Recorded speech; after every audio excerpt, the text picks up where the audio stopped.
was born with spinal muscular atrophy type 2. There are 3 different types, and they're all considered very rare diseases by the Center of Disease Control.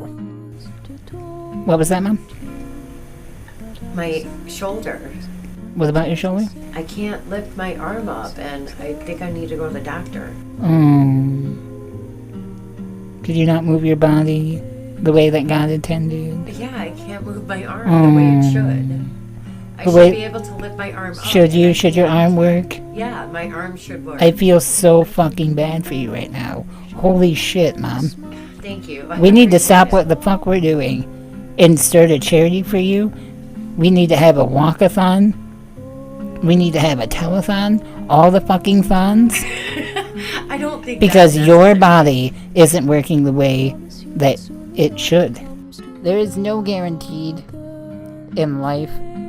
So when I say that the doctors give me a lifespan, it's usually with things that attribute to how my health looks at that point in time, whether or not it looks like it's going to be getting better or staying the same. Because realistically, there is no getting better. There's only maintaining what you have when it comes to my life. He made a joke about Hillary Clinton killing Jeffrey Epstein, and I replied, and that's where I met Michael. We lived in 2 different countries at the time, and now we live together, and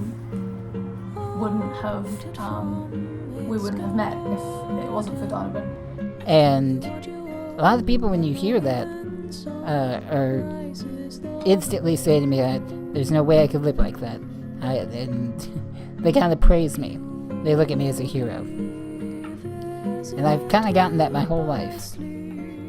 It's always made me feel a little uneasy. There were times I would confide in him when I was going through it. And in turn, he trusted me with a lot of his own troubles. And that meant a lot to me.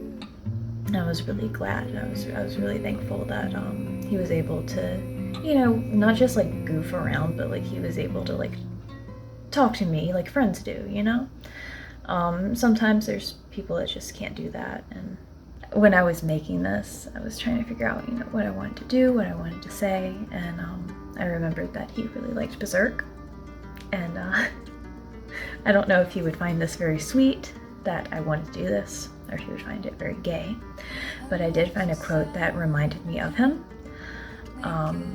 and here it goes. It's, "Each man longs to pursue his dream. Each man is tortured by this dream, and the dream gives him meaning to his life. Even if the dream ruins his life, man cannot allow himself to leave it behind. In this world, is man ever able to possess anything more solid than a dream?" And that makes me think of Donovan. He accomplished, I want to say, all of his dreams. And I'm not just proud of that, but I'm also really honored that I was able to have a man like Donovan in my life. He was a really good friend. I'm gonna miss him. Because I never looked at my life as anything different. I just saw it as my life. And that's kind of how I've always approached things. It's no different from anybody else. I have good people in my life. I have goals, I have dreams. I've felt love, I've felt hate, anger, and everything in between. It's just I lived it differently. But in some weird fucked up way, I felt like it was Donovan telling me to stop fucking crying and to start laughing, which is everything he was about. He was not about victimizing himself. He had obviously bad, unfortunate circumstances, and he still grabbed life by the nuts and made it his little bitch. His career took off, and he still was not too busy for any single one of his friends. He would be there for you if you needed him to be there for you. He would drop everything to make sure his friends was okay. But realistically, we all live differently. We all have different lives and different struggles and different trials and tribulations. If you know, Donovan was one of the funniest fucking people I've ever met, and I've met a lot of funny fucking people. But that's the thing. I didn't get a choice. This was just the way life decided to fuck me. So, instead of bitching and complaining, I bent over, spread my cheeks, and said, "Go ahead, have a good time." And then I started jerking off. And that's exactly what I'm doing. I'm happy. This is for the U.S. presidency.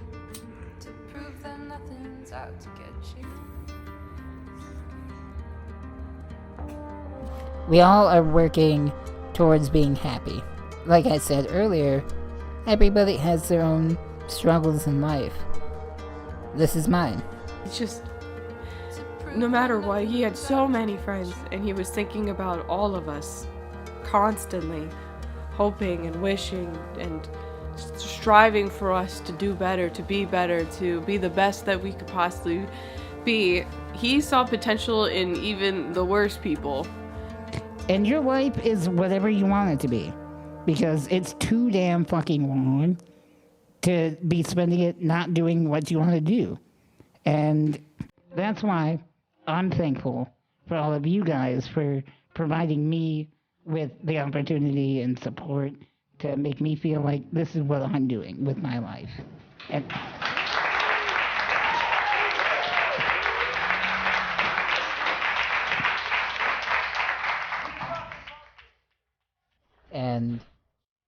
I can't sneeze.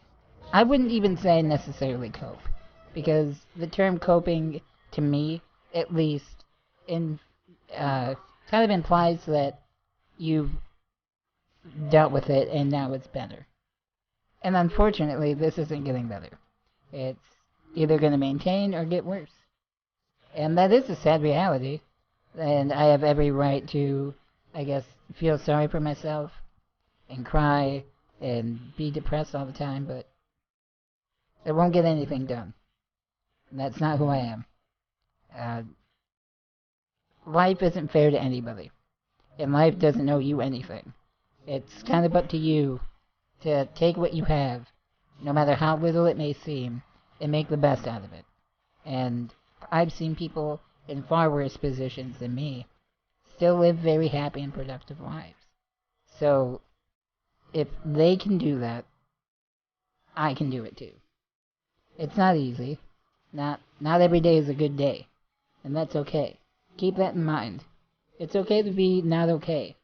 You just have to also keep in mind that it's not going to be the end of the world. You know?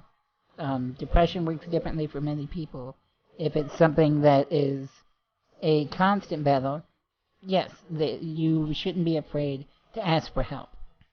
There's no shame in that. I'm very dependent on a lot of people, and some days I do feel like a burden, but I also know that people do care, and they want what's best for you. So, if you aren't going through anything like that, don't worry, it's natural, and it's your brain working against you. So, that's kind of how I look at things. You just have to work with what you have, make the best out of it, and live your life, you know? Don't let those things that you can't control you. You just have to work on what you can fix and just kind of learn to accept the things that you can't. And after that, find out what makes you happy. And what makes me happy is making other people happy. Making them laugh and having a fucking good time. Also eating ass. It's fucking great.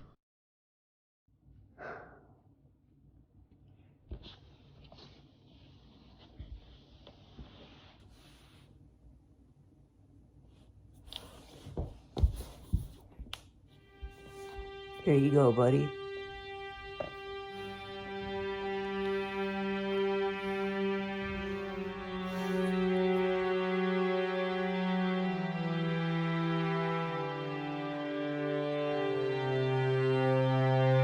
So long, goodbye. I'll see the street, I'll meet you on the other side.